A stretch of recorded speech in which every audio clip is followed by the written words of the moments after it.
ਪੰਜਾਬੀ ਵਿਆਕਰਨ ਨਾਲ ਸੰਬੰਧਿਤ ਇਸ ਵੀਡੀਓ ਵਿੱਚ ਅਸੀਂ ਪੜ੍ਹਨਾਂਵ ਬਾਰੇ ਚਰਚਾ ਕਰਾਂਗੇ।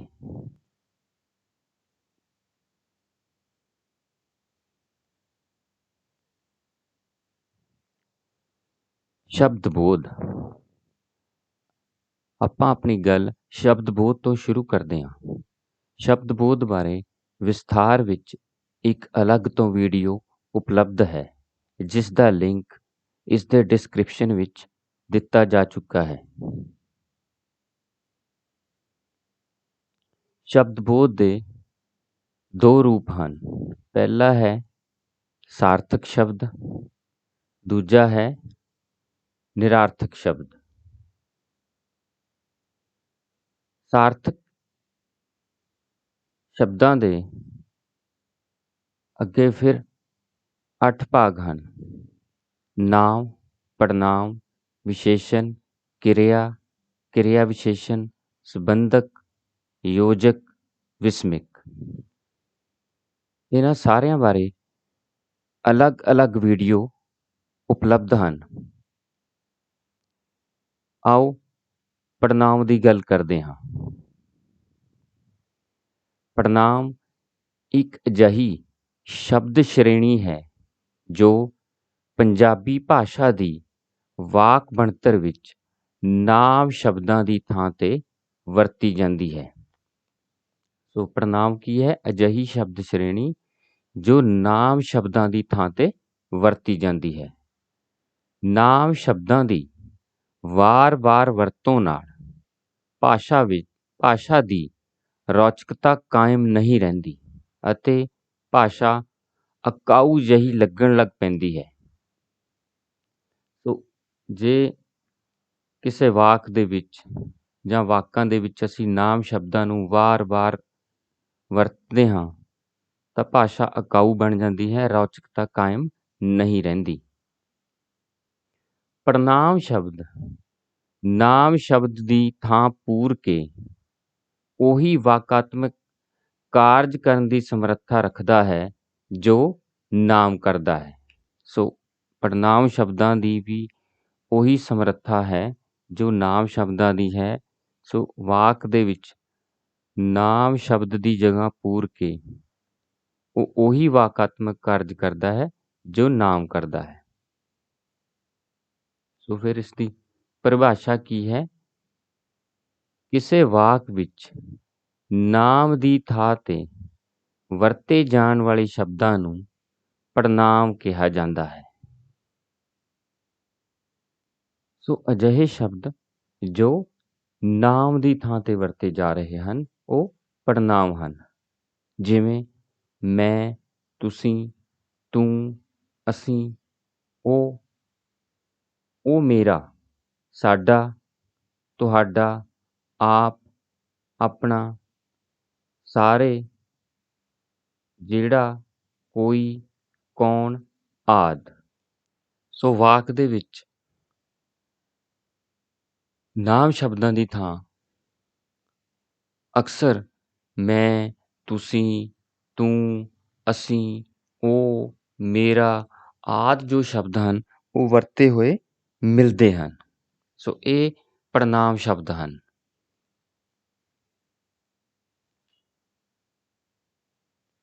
ਪੜ੍ਹਨਾਂਵ 6 ਪ੍ਰਕਾਰ ਦੇ ਹੁੰਦੇ ਹਨ। ਪੜ੍ਹਨਾਂਵ ਦੀਆਂ 6 ਕਿਸਮਾਂ ਹਨ। ਪਹਿਲਾ ਹੈ ਪੁਰਖਵਾਚਕ ਪੜ੍ਹਨਾਂਵ, ਦੂਜਾ ਨਿਚਵਾਚਕ ਪੜ੍ਹਨਾਂਵ, ਨਿਜਵਾਚਕ ਪੜ੍ਹਨਾਂਵ, ਤੀਜਾ ਨਿਸ਼ਚੈਵਾਚਕ ਪੜ੍ਹਨਾਂਵ, ਚੌਥਾ ਅਨਿਸ਼ਚੈਵਾਚਕ ਪੜ੍ਹਨਾਂਵ, ਪੰਜਵਾਂ ਸੰਬੰਧਵਾਚਕ ਪੜ੍ਹਨਾਂਵ ਤੇ ਛੇਵਾਂ ਪ੍ਰਸ਼ਨਵਾਚਕ ਪੜ੍ਹਨਾਂਵ। ਸੋ ਇਹ 6 ਪ੍ਰਕਾਰ ਹਨ ਪੜ੍ਹਨਾਂਵ ਦੇ। ਸੋ ਇਹਨਾਂ ਬਾਰੇ ਹੁਣ ਅਸੀਂ ਵਿਸਥਾਰ ਵਿੱਚ ਸਮਝਦੇ ਹਾਂ ਕਿ ਇਹ ਕੀ ਹਨ। ਸਭ ਤੋਂ ਪਹਿਲਾਂ ਪੁਰਖਵਾਚਕ ਪੜ੍ਹਨਾਂਵ। ਪੁਰਖਵਾਚਕ ਪੜ੍ਹਨਾਂਵ ਆਪਸ ਵਿੱਚ ਗੱਲਬਾਤ ਕਰਦੇ ਹੋਏ ਅਸੀਂ ਆਪਣਾ ਜਾਂ ਕਿਸੇ ਦੂਜੇ ਪੁਰਖ ਦਾ ਨਾਂ ਲੈਣ ਦੀ ਥਾਂ ਜਿਹੜੇ ਸ਼ਬਦ ਵਰਤਦੇ ਹਾਂ ਉਹਨਾਂ ਨੂੰ ਪੁਰਖਵਾਚਕ ਪੜ੍ਹਨਾਂਵ ਕਹਿੰਦੇ ਹਨ। ਸੋ ਆਪਸ ਦੇ ਵਿੱਚ ਅਸੀਂ ਜਦੋਂ ਕੋਈ ਗੱਲਬਾਤ ਕਰ ਰਹੇ ਹਾਂ ਤਾਂ ਅਸੀਂ ਆਪਣਾ ਜਾਂ ਦੂਜੇ ਪੁਰਖ ਦਾ ਨਾਮ ਨਹੀਂ ਲੈਂਦੇ। ਉਸ ਦੀ ਥਾਂ 'ਤੇ ਜੋ ਪੜ੍ਹਨਾਂਵ ਸ਼ਬਦ ਵਰਤਦੇ ਹਾਂ ਉਹ ਪੁਰਖਵਾਚਕ ਪੜ੍ਹਨਾਂਵ ਹੁੰਦੇ ਹਨ। ਜਿਵੇਂ ਆਪਣੇ ਲਈ ਅਸੀਂ ਸ਼ਬਦ ਵਰਤ ਰਹੇ ਹਾਂ ਮੈਂ, ਦੂਜੇ ਲਈ ਤੂੰ, ਉਹ ਆਦਿ।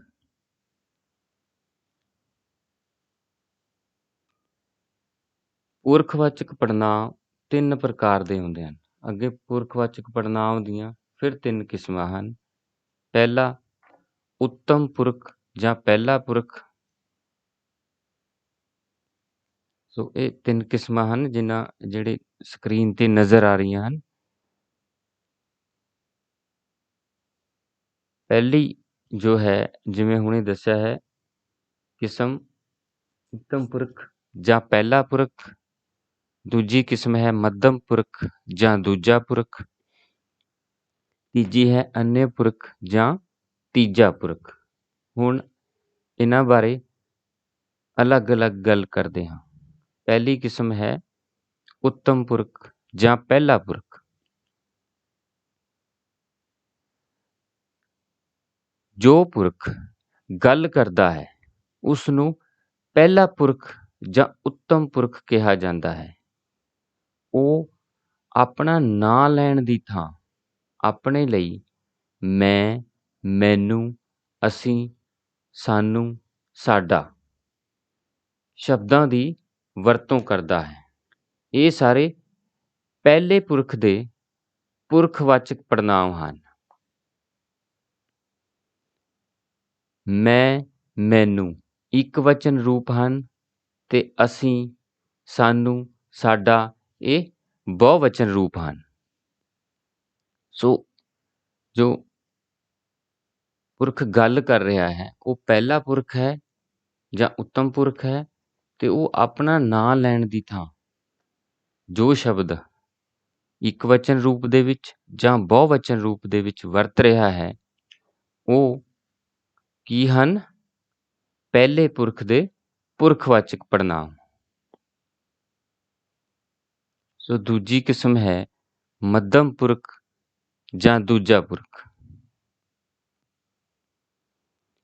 ਜਿਸ ਨਾਲ ਗੱਲ ਕੀਤੀ ਜਾਂਦੀ ਹੈ ਉਸ ਨੂੰ ਦੂਜਾ ਪੁਰਖ ਜਾਂ ਮੱਧਮ ਪੁਰਖ ਕਿਹਾ ਜਾਂਦਾ ਹੈ। ਸੋ ਉੱਤਮ ਪੁਰਖ ਜਿਸ ਨਾਲ ਗੱਲ ਕਰ ਰਿਹਾ ਹੈ ਉਸ ਨੂੰ ਦੂਜਾ ਪੁਰਖ ਜਾਂ ਮੱਧਮ ਪੁਰਖ ਕਿਹਾ ਜਾਂਦਾ ਹੈ। ਗੱਲ ਕਰਨ ਵਾਲਾ ਉਸ ਦਾ ਨਾਂ ਲੈਣ ਦੀ ਥਾਂ ਤੂੰ, ਤੈਨੂੰ, ਤੇਰਾ, ਤੁਸੀਂ, ਤੁਹਾਨੂੰ, ਤੁਹਾਡਾ ਸ਼ਬਦਾਂ ਦੀ ਵਰਤੋਂ ਕਰਦਾ ਹੈ।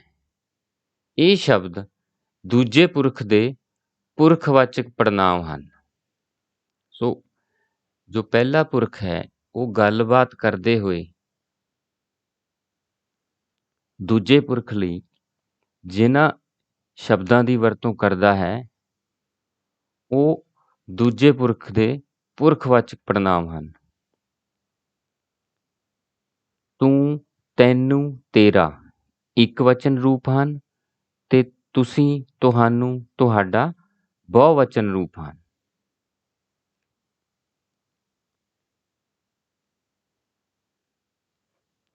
ਕਈ ਵਾਰ ਵਾਰਤਾਲਾਪ ਵਿੱਚ ਸ਼ਬਦ ਤੂੰ ਦੀ ਥਾਂ ਸਤਿਕਾਰ ਵਜੋਂ ਤੁਸੀਂ ਜਾਂ ਆਪ ਸ਼ਬਦ ਦੀ ਵਰਤੋਂ ਕੀਤੀ ਜਾਂਦੀ ਹੈ।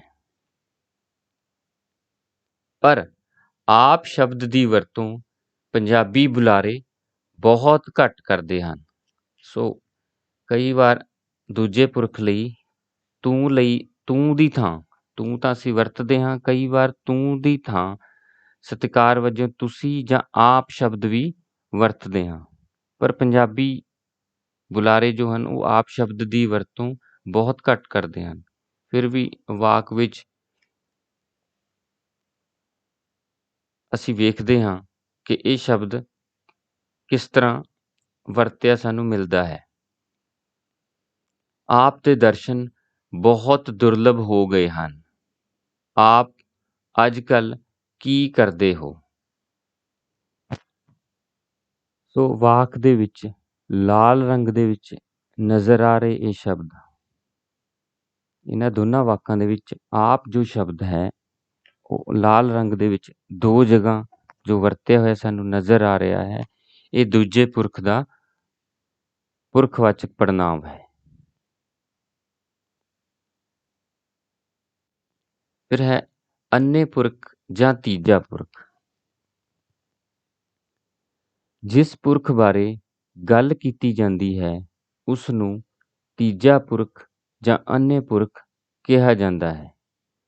ਉਸ ਪੁਰਖ ਦਾ ਨਾਂ ਵਾਰ-ਵਾਰ ਲੈਣ ਦੀ ਥਾਂ ਉਹ, ਉਹਦਾ, ਉਹਦੀ, ਇਹ, ਇਹਨਾਂ, ਇਹਦਾ, ਇਹਦੀ ਆਦਿ ਸ਼ਬਦਾਂ ਦੀ ਵਰਤੋਂ ਕੀਤੀ ਜਾਂਦੀ ਹੈ। ਇਹ ਸ਼ਬਦ ਤੀਜੇ ਪੁਰਖ ਦੇ ਪੁਰਖਵਾਚਕ ਪੜਨਾਂਵ ਹਨ। ਸੋ ਤੀਜੇ ਪੁਰਖ ਬਾਰੇ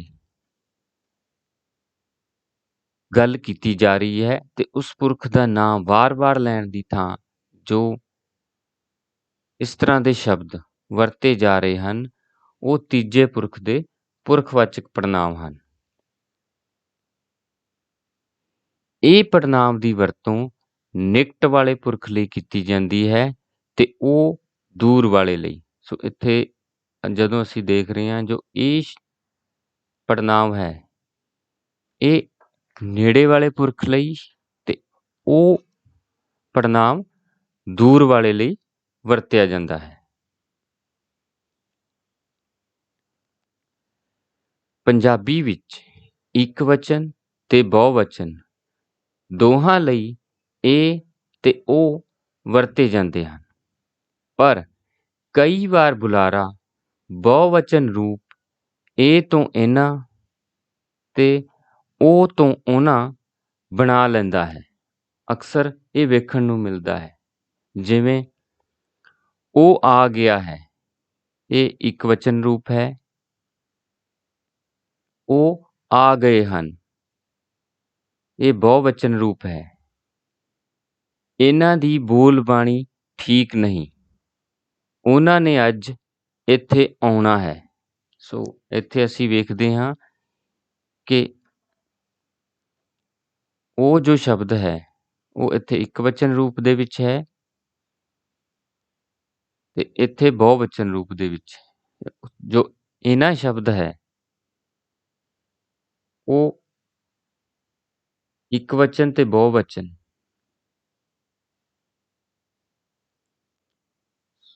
ਸੋ ਵਾਕ ਦੀ ਜ਼ਰੂਰਤ ਦੇ ਅਨੁਸਾਰ ਪੜਨਾਂਵ ਦੇ ਇੱਕ ਵਚਨ ਤੇ ਬਹੁਵਚਨ ਰੂਪ ਬਣ ਜਾਂਦੇ ਹਨ।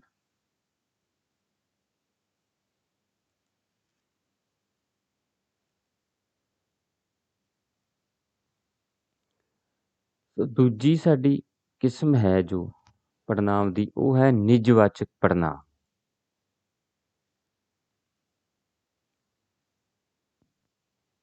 ਨਿਜਵਾਚਕ ਪੜਨਾਂਵ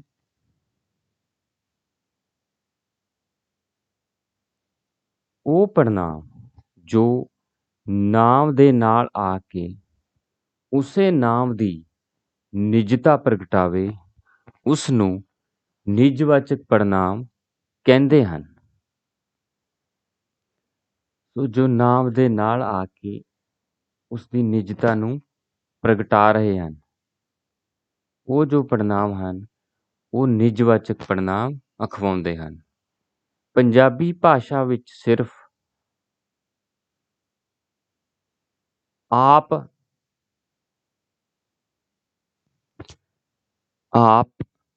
ਅਜਿਹਾ ਪੜਨਾਂਵ ਹੈ, ਪਰ ਇਸ ਤੋਂ ਵੀ ਆਪਣਾ, ਆਪਣੇ ਆਪ, ਆਪਸ ਆਦਿ ਬਣਾ ਲਏ ਜਾਂਦੇ ਹਨ।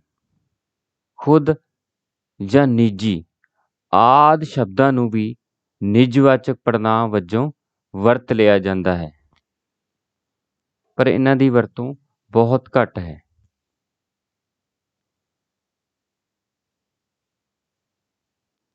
ਉਦਾਹਰਨ, ਉਹ ਆਪ ਤੁਹਾਡੇ ਨਾਲ ਗੱਲ ਕਰੇਗਾ।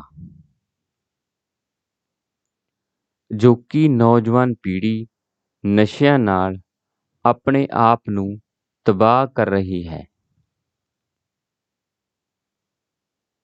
ਉਹਨਾਂ ਦਾ ਆਪਸ ਵਿੱਚ ਸਮਝੌਤਾ ਹੋ ਗਿਆ ਹੈ। ਸੋ ਇਹਨਾਂ ਵਾਕਾਂ ਵਿੱਚ ਲਾਲ ਰੰਗ ਦੇ ਲਕੀਰੇ ਸ਼ਬਦ ਜੋ ਇਹ ਸਾਨੂੰ ਨਜ਼ਰ ਆ ਰਹੇ ਹਨ, ਨਿਜਵਾਚਕ ਪੜ੍ਹਨਾਂਵ ਹਨ। ਜੋ ਇਹਨਾਂ ਵਾਕਾਂ ਦੇ ਵਿੱਚ ਜੋ ਲਾਲ ਰੰਗ ਦੇ ਸ਼ਬਦ ਜਿਨ੍ਹਾਂ ਦੇ ਥੱਲੇ ਲਕੀਰ ਲੱਗੀ ਹੋਈ ਹੈ, ਉਹ ਨਿਜਵਾਚਕ ਪੜ੍ਹਨਾਂਵ ਹਨ। ਸੋ ਅੱਗੇ ਵਿਸ਼ੇਸ਼ ਧਿਆਨ ਦੇਣ ਵਾਲੀ ਜੋ ਗੱਲ ਹੈ, ਆਪ ਸ਼ਬਦ ਨਿਜਵਾਚਕ ਪੜ੍ਹਨਾਂਵ ਵੀ ਹੋ ਸਕਦਾ ਹੈ ਅਤੇ ਪੁਰਖਵਾਚਕ ਪੜ੍ਹਨਾਂਵ ਵੀ। ਪਰ ਨਿਜਵਾਚਕ ਪੜ੍ਹਨਾਂਵ ਤਿੰਨਾਂ ਪੁਰਖਾਂ ਦੇ ਨਾਲ ਵਰਤਿਆ ਜਾਂਦਾ ਹੈ, ਜਿਵੇਂ ਮੈਂ ਆਪ, ਤੁਸੀਂ ਆਪ, ਉਹ ਆਪ। ਸੋ ਆਪ ਜੋ ਸ਼ਬਦ ਹੈ ਉਹ ਨਿਜਵਾਚਕ ਪੜ੍ਹਨਾਂਵ ਵੀ ਹੈ ਤੇ ਪੁਰਖਵਾਚਕ ਪੜ੍ਹਨਾਂਵ ਵੀ ਹੋ ਸਕਦਾ ਹੈ। ਪਰ ਜੋ ਖਾਸ ਗੱਲ ਹੈ ਕਿ ਨਿਜਵਾਚਕ ਪੜ੍ਹਨਾਂਵ ਤਿੰਨਾਂ ਪੁਰਖਾਂ ਦੇ ਨਾਲ ਵਰਤਿਆ ਜਾਂਦਾ ਹੈ।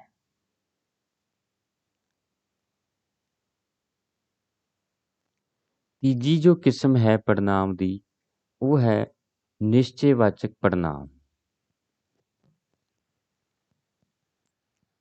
ਨਿਸ਼ਚੈਵਾਚਕ ਪੜ੍ਹਨਾਂਵ ਜਿਹੜੇ ਸ਼ਬਦ ਦੂਰ ਜਾਂ ਨੇੜੇ ਦੀ ਕਿਸੇ ਦਿਸਦੀ ਚੀਜ਼ ਵੱਲ ਇਸ਼ਾਰਾ ਕਰਕੇ ਉਸ ਦੇ ਨਾਂ ਦੀ ਥਾਂ 'ਤੇ ਵਰਤੇ ਗਏ ਹੋਣ, ਉਹਨਾਂ ਨੂੰ ਨਿਸ਼ਚੈਵਾਚਕ ਪੜ੍ਹਨਾਂਵ ਕਿਹਾ ਜਾਂਦਾ ਹੈ। ਕਿ ਅਜਿਹੀ ਚੀਜ਼ ਜੋ ਸਾਨੂੰ ਨਜ਼ਰ ਆ ਰਹੀ ਹੈ, ਉਸ ਵੱਲ ਇਸ਼ਾਰਾ ਕਰਕੇ ਉਸ ਦਾ ਨਾਂ ਲੈਣ ਦੀ ਥਾਂ ਜੋ ਸ਼ਬਦ ਵਰਤੇ ਜਾਂਦੇ ਹਨ, ਉਹਨਾਂ ਨੂੰ ਅਸੀਂ ਨਿਸ਼ਚੈਵਾਚਕ ਪੜ੍ਹਨਾਂਵ ਆਖਦੇ ਹਾਂ। ਜਿਵੇਂ ਆਓ, ਇਹ, ਉਹ, ਇਸ, ਉਸ ਆਦਿ। ਇਹ ਜੋ ਸ਼ਬਦ ਤੁਹਾਨੂੰ ਨਜ਼ਰ ਆ ਰਹੇ ਹਨ, ਇਸ ਕਿਸਮ ਦੇ ਜੋ ਸ਼ਬਦ ਹਨ, ਉਹ ਨਿਸ਼ਚੈਵਾਚਕ ਪੜ੍ਹਨਾਂਵ ਹਨ। ਹੁਣ ਵਾਕ ਵਿੱਚ ਇਹਨਾਂ ਦੀ ਵਰਤੋਂ ਵੇਖਦੇ ਹਾਂ। ਇਹ ਸਾਡੇ ਸਕੂਲ ਦਾ ਦਫ਼ਤਰ ਹੈ। ਉਹ ਬੱਚਿਆਂ ਦਾ ਬੈਡਰੂਮ ਹੈ। ਉਹ ਕਾਰ ਕਿਸ ਦੀ ਹੈ। ਇਹਨਾਂ ਵਾਕਾਂ ਵਿੱਚ ਲਾਲ ਰੰਗ ਵਿੱਚ ਨਜ਼ਰ ਆ ਰਹੇ ਸ਼ਬਦ ਨਿਸ਼ਚੈਵਾਚਕ ਪੜ੍ਹਨਾਂਵ ਹਨ। ਹੁਣ ਇੱਥੇ ਵੀ ਜੋ ਵਿਸ਼ੇਸ਼ ਧਿਆਨ ਦੇਣ ਯੋਗ ਗੱਲ ਹੈ, ਉਹ ਕੀ ਹੈ?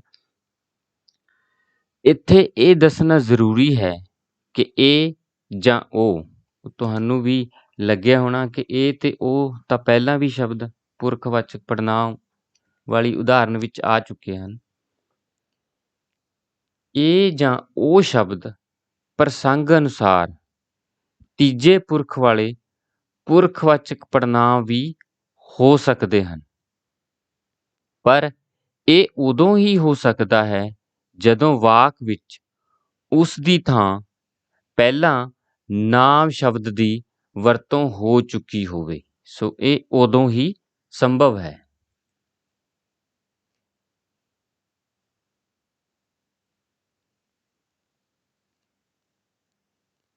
ਹੁਣ ਚੌਥੀ ਕਿਸਮ ਹੈ ਅਨਿਸ਼ਚੈਵਾਚਕ ਪੜ੍ਹਨਾਂਵ।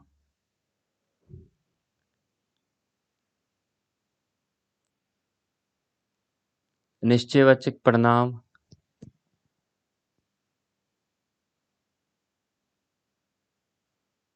ਜਿਹੜੇ ਪੜ੍ਹਨਾਂਵ ਸ਼ਬਦਾਂ ਤੋਂ ਕਿਸੇ ਵਿਅਕਤੀ, ਸਥਾਨ, ਵਸਤੂ ਦਾ ਸਪਸ਼ਟ ਜਾਂ ਨਿਸ਼ਚੈਪੂਰਵਕ ਗਿਆਨ ਨਾ ਹੋਵੇ, ਉਹਨਾਂ ਨੂੰ ਅਨਿਸ਼ਚੈਵਾਚਕ ਪੜ੍ਹਨਾਂਵ ਕਿਹਾ ਜਾਂਦਾ ਹੈ।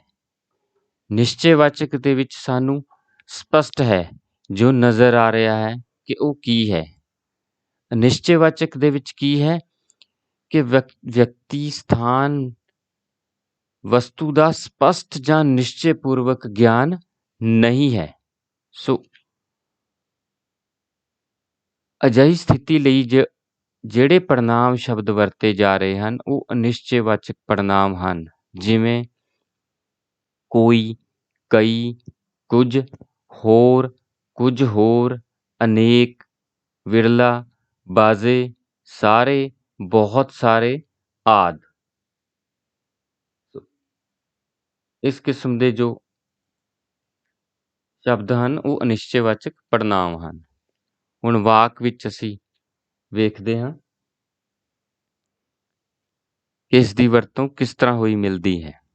ਇੱਥੇ ਕੋਈ ਕਿਸੇ ਦੀ ਗੱਲ ਨਹੀਂ ਸੁਣਦਾ। ਗਰੀਬ ਨਾਲ ਵਿਰਲਾ ਹੀ ਚੰਗਾ ਵਰਤਾਅ ਕਰਦਾ ਹੈ। ਸਾਰੇ ਹੀ ਸ਼ਾਮਲ ਸਨ ਪਰ ਕੁਸਕਿਆ ਕੋਈ ਨਾ।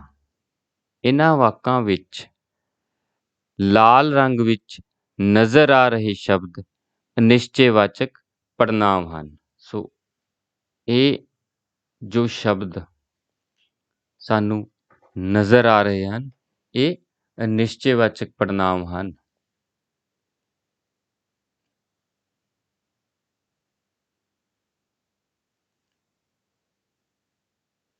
ਪੰਜਵੀਂ ਕਿਸਮ ਹੈ ਸੰਬੰਧਵਾਚਕ ਪੜ੍ਹਨਾਂਵ।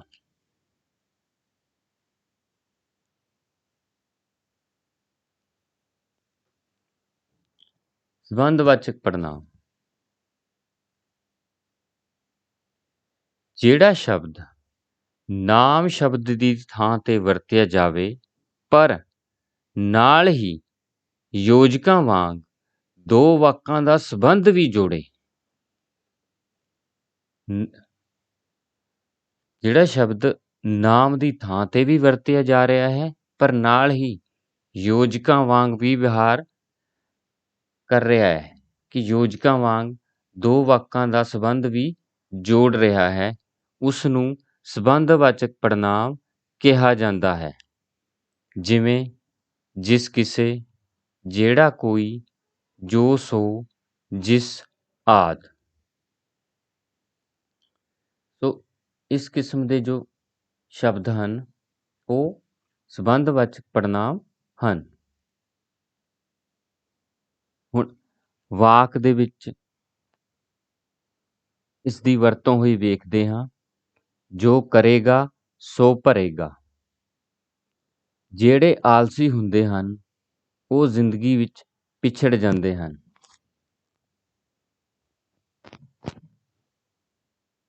ਬਦਮਾਸ਼ ਜਿਸ ਨੇ ਗੋਲੀਆਂ ਚਲਾਈਆਂ ਸਨ ਕੱਲ੍ਹ ਫੜਿਆ ਗਿਆ। ਇਹਨਾਂ ਵਾਕਾਂ ਵਿੱਚ ਲਾਲ ਰੰਗ ਵਿੱਚ ਨਜ਼ਰ ਆ ਰਹੇ ਸ਼ਬਦ ਸੰਬੰਧਵਾਚਕ ਪੜ੍ਹਨਾਂਵ ਹਨ। ਸੋ ਇੱਥੇ ਜੋ ਲਾਲ ਰੰਗ ਦੇ ਵਿੱਚ ਸਾਨੂੰ ਸ਼ਬਦ ਨਜ਼ਰ ਆ ਰਹੇ ਹਨ ਉਹ ਸੰਬੰਧਵਾਚਕ ਪੜ੍ਹਨਾਂਵ ਹਨ।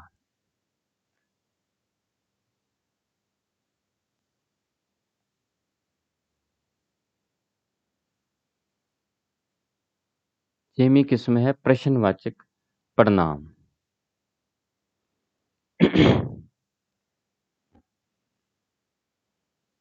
ਪ੍ਰਸ਼ਨਵਾਚਕ ਪੜ੍ਹਨਾਂਵ ਜਿਹੜਾ ਸ਼ਬਦ ਨਾਮ ਸ਼ਬਦ ਦੀ ਥਾਂ ਤੇ ਵਰਤਿਆ ਜਾਵੇ ਪਰ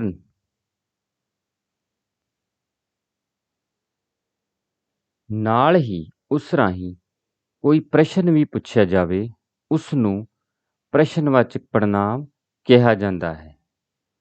ਸੋ ਅਜਿਹਾ ਸ਼ਬਦ ਜੋ ਨਾਮ ਸ਼ਬਦ ਦੀ ਥਾਂ ਤੇ ਵੀ ਵਰਤਿਆ ਜਾ ਰਿਹਾ ਹੈ ਪਰ ਨਾਲ ਹੀ ਉਸ ਰਾਹੀਂ ਕੋਈ ਪ੍ਰਸ਼ਨ ਵੀ ਪੁੱਛਿਆ ਜਾ ਰਿਹਾ ਹੈ, ਪ੍ਰਸ਼ਨਵਾਚਕ ਪੜ੍ਹਨਾਂਵ ਅਖਵਾਉਂਦਾ ਹੈ। ਜਿਵੇਂ ਕੌਣ, ਕੀ, ਕਿਵੇਂ, ਕਿਸਨੇ, ਕਿਹੜਾ, ਕਿਹਨੂੰ ਆਦਿ। ਸੋ ਇਸ ਕਿਸਮ ਦੇ ਜੋ ਸ਼ਬਦ ਹਨ ਉਹ ਪ੍ਰਸ਼ਨਵਾਚਕ ਪੜ੍ਹਨਾਂਵ ਹਨ। ਵਾਕ ਵਿੱਚ ਇਹਨਾਂ ਦੀ ਵਰਤੋਂ ਹੋਈ ਵੇਖਦੇ ਹਾਂ। ਜਮਾਤ ਵਿੱਚ ਕੌਣ ਰੌਲਾ ਪਾ ਰਿਹਾ ਹੈ? ਤੁਹਾਨੂੰ ਇਹ ਗੱਲ ਕਿਹਨੇ ਦੱਸੀ ਹੈ? ਇੱਥੇ ਕੀ ਹੋ ਰਿਹਾ ਹੈ? ਇਹਨਾਂ ਵਾਕਾਂ ਵਿੱਚ ਲਾਲ ਰੰਗ ਵਿੱਚ ਨਜ਼ਰ ਆ ਰਹੇ ਸ਼ਬਦ ਪ੍ਰਸ਼ਨਵਾਚਕ ਪੜ੍ਹਨਾਂਵ ਹਨ। ਸੋ ਇਹ ਜੋ ਸ਼ਬਦ ਸਾਨੂੰ ਨਜ਼ਰ ਆ ਰਹੇ ਹਨ, ਇਹ ਪ੍ਰਸ਼ਨਵਾਚਕ ਪੜ੍ਹਨਾਂਵ ਹਨ। ਹੁਣ ਅਭਿਆਸ ਵੱਲ ਵੱਧਦੇ ਹਾਂ ਕਿ ਜੋ ਹੁਣ ਤੱਕ ਅਸੀਂ ਸਮਝਿਆ ਹੈ ਉਹ ਸਾਨੂੰ ਸਮਝ ਆਇਆ ਹੈ ਕਿ ਨਹੀਂ। ਹੇਠ ਲਿਖੇ ਉੱਤਰ ਪੁਸਤਿਕਾ ਵਿੱਚ ਲਿਖੋ। ਪਹਿਲਾ ਪ੍ਰਸ਼ਨ ਹੈ, ਪੜ੍ਹਨਾਂਵ ਦੀ ਪਰਿਭਾਸ਼ਾ ਨੂੰ ਉਦਾਹਰਨਾਂ ਸਹਿਤ ਸਮਝਾਓ। ਦੂਜਾ ਪ੍ਰਸ਼ਨ ਹੈ, ਪੜ੍ਹਨਾਂਵ ਦੀਆਂ ਕਿੰਨੀਆਂ ਕਿਸਮਾਂ ਹਨ? ਉਦਾਹਰਨਾਂ ਦੇ ਕੇ ਦੱਸੋ।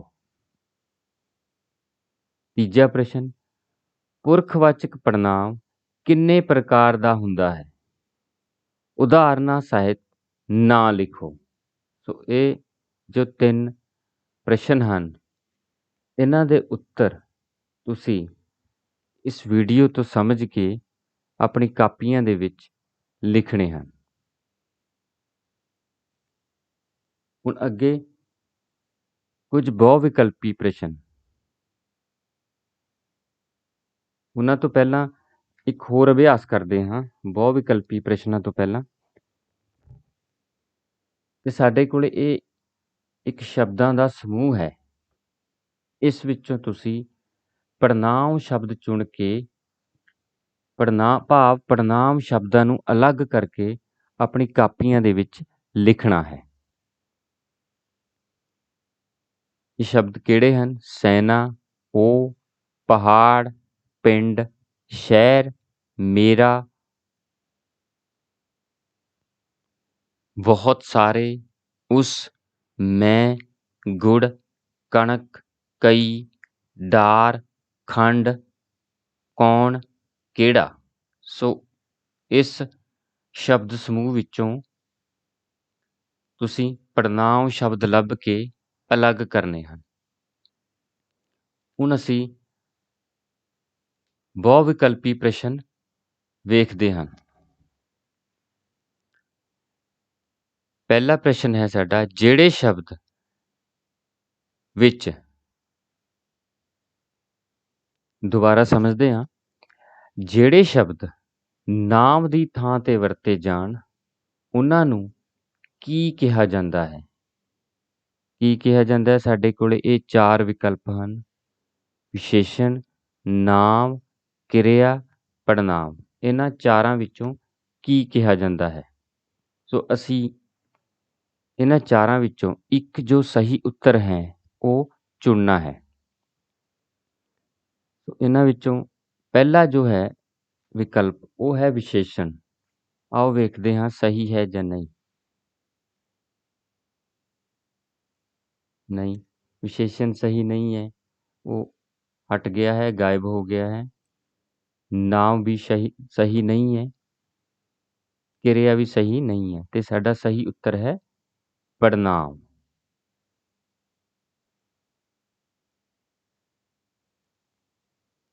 ਅਗਲਾ ਪ੍ਰਸ਼ਨ ਵੇਖਦੇ ਹਾਂ। ਪ੍ਰਸ਼ਨ ਨੰਬਰ 2, ਪੜ੍ਹਨਾਂਵ ਕਿੰਨੀ ਪ੍ਰਕਾਰ ਦੇ ਹੁੰਦੇ ਹਨ?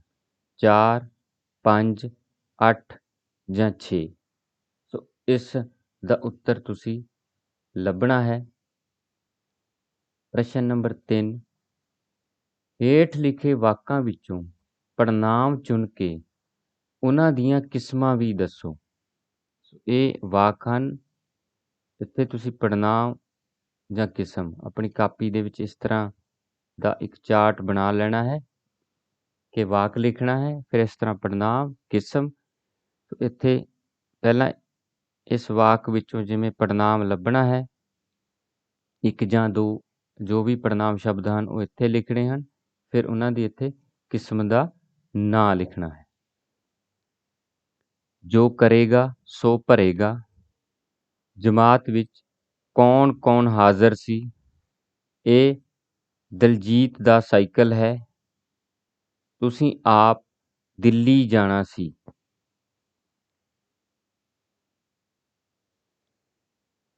ਚੌਥਾ ਪ੍ਰਸ਼ਨ ਹੈ, ਦਿੱਤੇ ਗਏ ਵਿਕਲਪਾਂ ਵਿੱਚੋਂ ਨਿਸ਼ਚੈਵਾਚਕ ਪੜ੍ਹਨਾਂਵ ਚੁਣੋ। ਇਹ 4 ਵਿਕਲਪ ਹਨ। ਤੁਸੀਂ ਉਹ, ਅਸੀਂ ਇਹ, ਉਹ, ਔ, ਆ, ਮੈਂ, ਅਸੀਂ। ਇਹਨਾਂ ਚਾਰਾਂ ਵਿਕਲਪਾਂ ਵਿੱਚੋਂ ਇੱਕ ਜੋ ਸ਼ਬਦ ਸਮੂਹ ਹੈ ਉਹ ਨਿਸ਼ਚੈਵਾਚਕ ਪੜ੍ਹਨਾਂਵ ਨਾਲ ਸੰਬੰਧਿਤ ਹੈ, ਉਹ ਤੁਸੀਂ ਲੱਭ ਕੇ ਲਿਖਣਾ ਹੈ। ਇਹਨਾਂ ਪ੍ਰਸ਼ਨਾਂ ਨੂੰ ਹੱਲ ਕਰਦੇ ਸਮੇਂ ਜਾਂ ਵੀਡੀਓ ਨੂੰ ਵੇਖਦੇ ਸਮੇਂ ਕੋਈ ਵੀ ਸ਼ੰਕਾ ਜੋ ਤੁਹਾਡੇ ਮਨ 'ਚ ਆਉਂਦੀ ਹੈ ਉਸ ਨੂੰ ਤੁਸੀਂ ਕਮੈਂਟਸ ਸੈਕਸ਼ਨ ਦੇ ਵਿੱਚ ਜਾ ਕੇ ਲਿਖ ਦੇਣਾ ਹੈ। ਤੁਹਾਨੂੰ ਉਸ ਦਾ ਉੱਤਰ ਜੋ ਹੈ ਉਹ ਮਿਲ ਜਾਏਗਾ। ਬਹੁਤ ਬਹੁਤ ਧੰਨਵਾਦ।